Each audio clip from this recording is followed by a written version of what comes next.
un cinéaste tout à fait extraordinaire qui est mort à 29 ans, né en 1905 et mort en 1934, Jean Vigo, qui était le fils d'un anarchiste espagnol, Miguel Cañareda, qui était mort dans des circonstances extrêmement troubles. Jean Vigo qui n'a réalisé que 4 films, un court-métrage, 2 moyens-métrages et un chef-d'œuvre, un long-métrage. Peut-être s'est embarqué, aimons-nous ce soir sans songer à ce que demain peut changer. Au fil de l'eau, au point de cerveau, ce n'est que sur terre courant. Oh, mais c'est bella, più bella stasera, Mario. Splende il sorriso di stelle nero, chito e blu. Anche se adesso il destino domani sarà, oggi ti sono vicino per sospirare, non pensare. Jacques Becker qui avait commencé au moment de cette occupation justement en 1942 avec Goupil Rouge, puis avec d'autres films comme Falbala, film sur la mode avec Micheline Prel et Raymond Rouleau, réalise avec ce film sans doute un des plus jolis bijoux.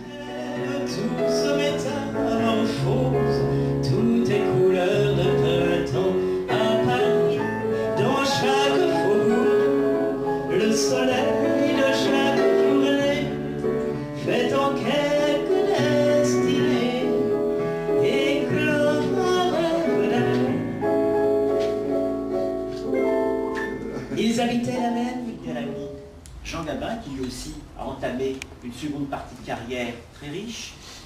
Ce n'est plus le même Gabin, c'est plus jeune premier, il a vieilli, il est un petit peu empâté, il a 50 ans et ils vont se réunir une dernière fois pour le bien du cinéma français dans un très beau film populaire en diable, French Cancan. Et dans ce film de 1954 en couleur avec outre Jean Gabin dans le rôle principal, Maria Félix et Philippe Clé dans le rôle de Valentin le Désossé, il y a une très belle chanson. Oh, il y a beaucoup d'acteurs. François Arnoux. Voilà, Mais ce n'était pas François Arnoux qui chantait la chanson, c'était Cora Vauquer qui l'a créée. La musique est de Von Paris et les paroles sont encore une fois du réalisateur Jean Renoir. Et quelle chanson, c'est la complète de la butte. Là, on la connaît tous, donc on va tous chanter. Oui.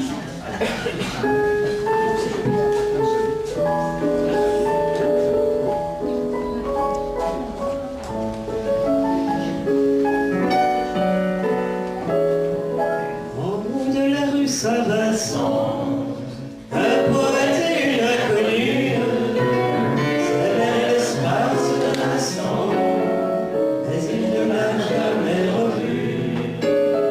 Cette chanson il composa, espérant que son inconnue un matin attendra en passant au coin d'une rue.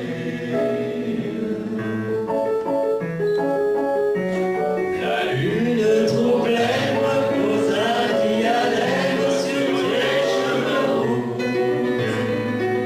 La lune trop rousse de gloire éclabousse ton jupon plein trou. La lune trop pâle caresse l'opale tes yeux blasés.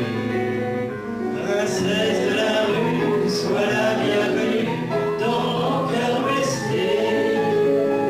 Les escaliers de la butte sont durs aux miséreux.